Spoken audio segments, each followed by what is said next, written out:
My name is Brian Larson. I'm Associate Professor at Texas A&M University School of Law, and my paper today is titled Laws, Rhetorics, and Reasonings. You can find a video for this and the other presentations on this panel, as well as a video of a Zoom chat among the panelists and our panel chair via the link or QR code displayed here. The handout for this presentation includes slide notes pages with a transcript of the audio on each slide. In his essay, The Old Rhetoric, an aide-memoir, Roland Barthes identified several senses in which we use the term rhetoric. In the context of legal rhetoric, I'd like to focus on three of Barthes' senses and to add a sense that Barthes at most only implies. There is first the technique, the art of persuasion, a body of rules and recipes whose implementation makes it possible to convince the hearer of the discourse. This is the knowledge of the practitioner, the lawyer, or the judge, and this knowledge may take the form of tacit expertise. There is also the teaching that transforms the technique into material for examination.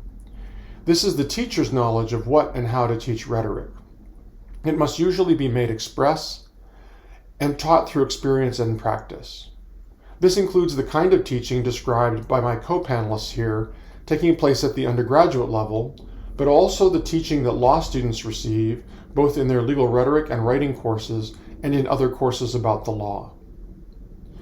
The last of Barthes' senses of rhetoric I'll discuss is the social practice, that privileged technique, since we must pay for it in order to acquire it, which permits the ruling classes to gain ownership of speech and language.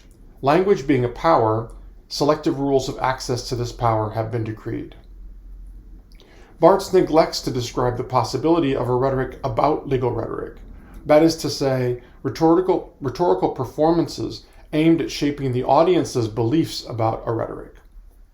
I take the position that various players in the legal landscape have constructed and are reinforcing a rhetoric about legal rhetoric, a socio-cultural imaginary that I call the Determinist Imaginary.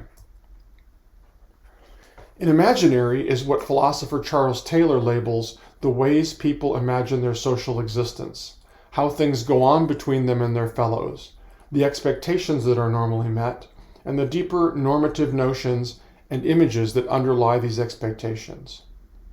The imaginary is carried in images, stories, and legends, and it makes possible a widely shared sense of legitimacy.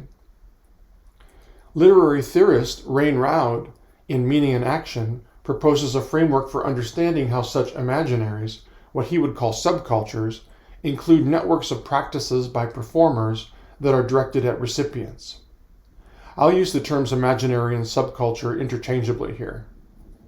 On Roud's account, the American legal imaginary or subculture consists of performers such as lawyers, judges, and law professors, and recipients, including many of those same people, but also those of us who are subject to the American legal system. Incumbent on the performers is the task of performing the function of the subculture, that is, the tasks it performs within the whole cultural system, while also representing its goal, that is, the tasks it proclaims to be properly its own, which may or may not coincide with its function. So in the law, for example, critical legal theory has long argued that the legal subculture functions as a tool for dominance and control, while it represents itself as having the goal of justice. There is ample evidence that in carrying out the legal imaginary's function, its performers use the full panoply of rhetorical invention available to construct argumentation, rule-based, case-based, policy-based, and narrative reasoning, among others. But in representing its goals, many of its performers, often judges and law professors, attempt either to confine rhetorical invention in the law to what they refer to as deduction, syllogistic, and induction, a la scientific induction, or to emphasize those types of arguments as valid, stronger, or preferred to other types. It is this sense in which the imaginary is determinist or deterministic. Some examples may be helpful. Scholars of legal philosophy or jurisprudence often argue for deterministic justifications of forms of legal reasoning. For example, Professor Scott Brewer, writing to explain and justify case-based reasoning in the law, recast it as a form of deductive reasoning. Case-based reasoning can, in theory, satisfy the principle of justice, the notion that like cases should be treated alike. If a cited court opinion, subject to the same laws as some instant case under consideration, had factual characteristics that are relevantly similar to the instant case, we should conclude that the instant case will be subject to the same conclusion as the cited case. Brewer argued that for such an argument to have rational force, the reasoner must first posit a general rule that would govern both the cited case and the instant case. The reasoner would then apply that rule deductively to the instant case. Other theorists have shown such a deductive approach is neither necessary nor sufficient to justify such a legal conclusion. In a more prosaic example, during his confirmation hearings, Supreme Court Chief Justice John Roberts asserted that the job of judges was calling balls and strikes. The analogy to baseball contributes to the representation of the legal subculture's function being that of finding the single, determinatively correct legal outcome. Justice Roberts knows, of course, that characterizing the law in that fashion is at best a stretch and at worst a lie. Despite the fact that our law students use all the tools of rhetorical invention when they get out of school, many of our teachers of legal argumentation and writing, and law school teachers more generally, again exclude non-deductive arguments or privileged deductive ones. For example, legal theory and writing textbooks routinely defer to deductive and inductive reasoning and syllogism. In a popular textbook, Romance and Vincent put considerable emphasis on deduction. They assert deductive analysis requires a lawyer to apply a set of facts to a stated legal premise. The application of fact to a rule allows a lawyer to, quote, deduce a conclusion. Like some other authors, they associate this practice with its ancient antecedents, using the all men are mortal, Socrates is a man example of what they describe as a syllogism, and crediting Socrates himself, quote, with developing or at least popularizing the syllogism and the deductive reasoning model, end quote. Romance and Vincent go further, associating this form of reasoning in the law with formal deduction. They say, quote, the syllogism is a powerful analytical tool. If the two premises are true and the form of the argument is correct, then the conclusion has to be true, end quote. They note that, quote, simple logic of reasoning belies its strength, end quote. Because their book is practice-focused, however, Romance and Vincent must acknowledge some challenges and provide a more nuanced view of the ways in which a proposed rule can be defeated, including by identification of supervening considerations, or an exception, or because the rule's language is ambiguous or vague.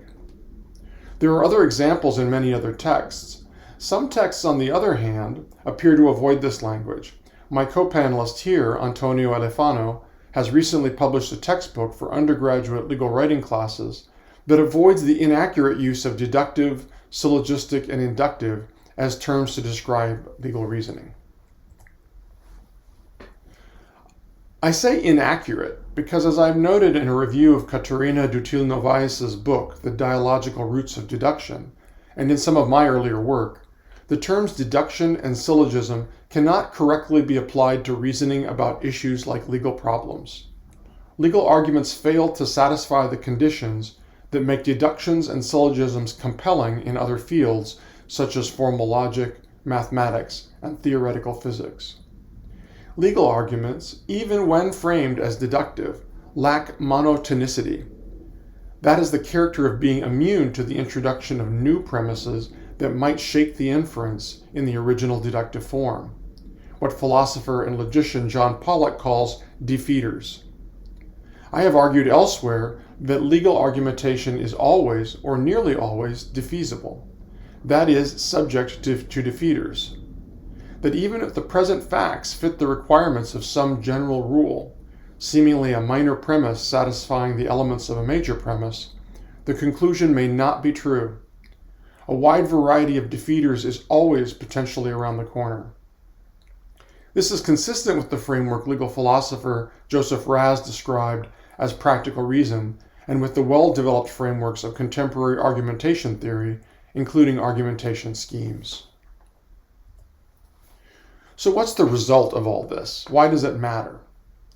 Well, there is a disconnect between the ways that lawyers and judges must construct their arguments, the function of the legal subculture, and the ways that judges, law professors, and others represent the goals of the legal subculture. The former is necessarily a non-deterministic application of practical and defeasible reasoning. The latter portrays a practice governed by determinacy and deduction, the determinate legal imaginary. I don't have time to lay out arguments about all the pernicious effects of this disconnect, but one obvious one is that students arrive at law school expecting to learn the rules of law so that they can apply them, perhaps deductively, to the situations they will face as attorneys. They are often shocked to learn that knowing the facts and the rule is usually not enough to solve the legal problem.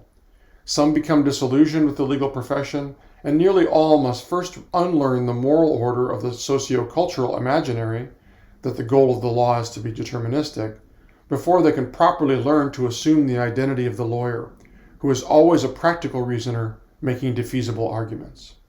Thanks.